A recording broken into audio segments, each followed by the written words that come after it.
Most onboarding problems don't show up during the first week. They show up a few weeks later when your new hires think they've settled in, they've stopped asking questions, and now they're winging it and second guessing themselves. I am Bridget C. Lewis, and this is AI in HR, the Rockstar Boss 15, where we spend 15 minutes reviewing a useful AI tool or process for small business operators. Today, we'll be focusing on onboarding clarity. And for clarity, we're not talking about orientation, we're not talking about paperwork, we're not talking about access to systems. We are talking about onboarding as a process. Because real onboarding answers one very critical question for your employee. And that is, what does success look like for me over time? And how do I know that I'm on track? There was a small business that was really proud about their onboarding process. And you know what made them proud about it? The fact that they gave computers, documents, policies, access to systems. They gave everything to their new employees on the first day. That's quite an achievement, and I can understand why they're proud of that. But even after a few weeks of getting acclimated, it was clear that the new employee was not any more confident in their role, even though they had everything at their disposal from day one. They were still unsure, they still had lots of questions, and they were still winging it and second guessing themselves. So the problem wasn't lack of effort on the part of the employee or lack of information, because they had everything that they needed. The problem, though, was that onboarding was being treated as a single event instead of a longer term process. So when learning isn't paced and expectations are not being reinforced over time, confusion shows up in the form of hesitation, making mistakes, and second guessing. And this is not uncommon in small business, but my friends, onboarding works best when it's intentional and it's spread over time, not crammed into the first few days. This is why we train small business clients to treat onboarding as a 90-day experience, not a first week task. So let's dive right into today's prompt. As a reminder, always start with the HR snapshot to give AI an idea of who you are as a business, what it is you're struggling with, and how you want the AI to respond and support you. If you skip that step, that's the quickest path to getting generic results, because the HR snapshot is what keeps the tone aligned, the expectations realistic, and gives you an output that you can use. Everything else builds from there. On the screen, we have Microsoft Word, because when we have complex prompts like this one, we want to build that in Microsoft Word. We don't want to build that in the prompt box, because we may inevitably hit enter and submit an incomplete prompt. So we want to make sure that we have our prompt well formulated, and we use Microsoft Word as the tool to do that. So we start with our context setting. And so you're telling the AI who you want them to be, and you're also telling them who you are, the name of your company, your location, and things like that. Any information that you want the AI to know about you that will help give you better results. In part 2, we are explaining to the AI what the problem is. What is it we're trying to solve? In this particular case, we want a better onboarding experience for our employees.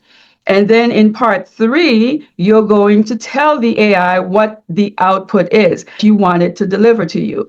Now, remember, AI is not replacing you. So what you put in is what you get out. If you want a good output, you have to tell it what you want it to deliver. In this case, I want to draw your attention to the experience that we're creating in this onboarding process. This is a 90-day onboarding plan, not a 1 day or a 1 week. So we have things that we want to accomplish in the first 30 days, things that we need to accomplish from days 31 to 60, and then from days 61 to 90. And what's really important to notice here too is that in each phase, we've included goals, we've included learning priorities, manager actions, and signs that the employee is on track. All of these things will help us ensure that our employees onboard as quickly and as efficiently as possible.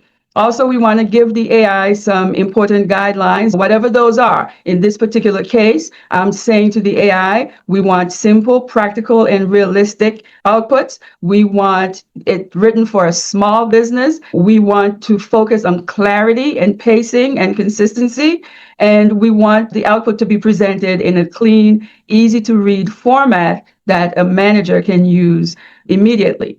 And a signature feature that I absolutely love and I include in all of my prompts is the clarifying questions, because the AI may understand what I want, but then it might not fully get it. So I wanted to ask me questions to clarify in its mind what I'm looking for so that we can end up with the best possible outcome. All right, so this is our prompt. Now we're going to switch over to ChatGPT. And I want you to notice this time I personalized it, giving the company a name just so you can see how these things translate in your prompt.